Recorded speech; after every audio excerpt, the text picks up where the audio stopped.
అందరికీ నమస్కారాలు. మన యూట్యూబ్ ఛానల్ బుజ్జి బొమ్మలుకి స్వాగతం, సుస్వాగతం. ఈ రోజు మనం చెప్పుకోబోయే ఒక కథ. ఒక గర్వంతో నడిచిన ఎద్దు చివరికి తెలుసుకున్న నిజమైన గౌరవం విలువ.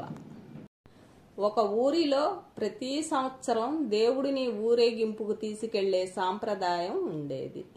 ప్రతి సంవత్సరం ఊళ్ళో వారంతా పండగ చేసుకొని పూజలు చేసి ఊరేగింపు కోసం అన్ని వీధులు శుభ్రం చేసి ముగ్గులతో, తోరణాలతో, పువ్వులతో చాలా అందంగా అలంకరించేవారు. ఊరేగింపుకు ఒక ఎద్దు బండి కట్టేవారు. ఆ బండిని కడిగి పసుపు రాసి బొట్టు పెట్టి పూలు కట్టి దాన్ని కూడా అందంగా అలంకరించేవారు. మరి ఆ బండిని తోలే ఎద్దు సంగతి చెప్పాలా? ఊళ్ళో అన్నిటికన్నా ఆరోగ్యవంతంగా బలంగా ఉన్న ఎద్దును ఎంచుకునేవారు. ఆ ఎద్దు చర్మం నిగనిగలాడేలా దానికి స్నానం చేయించి బొట్టు పెట్టి గంటలు కట్టి పట్టు వస్త్రాలు వేసేవారు. చాలా చూడముచ్చటగా తయారు చేసేవారు.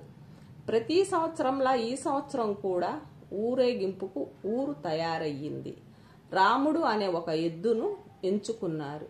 బాగా తయారు చేసి బండి కట్టారు. గుడి ముందర నుంచోపెట్టి దేవుడి విగ్రహాన్ని బండిలో పెట్టి హారతి ఇచ్చి ఊరేగింపు మొదలు పెట్టారు.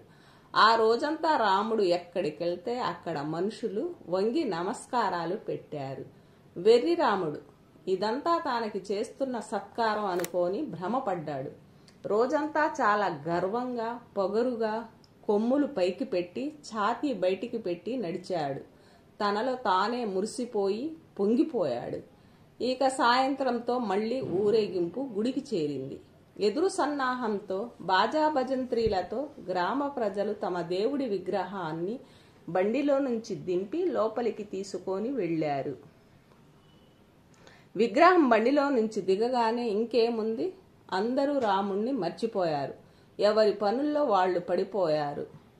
రాముడి పైన వేసిన పట్టు వస్త్రాలు తీసేసి మళ్లీ రాముడిని ఎడ్లపాకాలోనికి తీసుకు వెళ్లి అక్కడ వదిలేశారు. ఎవ్వరూ దండాలు పెట్టలేదు. అప్పుడు అర్థమైంది రాముడికి, మనుషులు గౌరవం ఇచ్చేది మనకి కాదు, మనం చేసే పనులకని. నీతి, గౌరవం అనేది మనం చేసే పనులను బట్టి వస్తుంది, కానీ హంగు ఆర్భాలను బట్టి మాత్రం కాదు. మా వీడియోస్ మీకు నచ్చితే మన ఛానల్ని సబ్స్క్రైబ్ చేయండి, వీడియోస్ని లైక్ చేయండి, షేర్ చేయండి, మరియు మీ సలహాలు సూచనలు కామెంట్స్ ద్వారా తెలియచేయండి.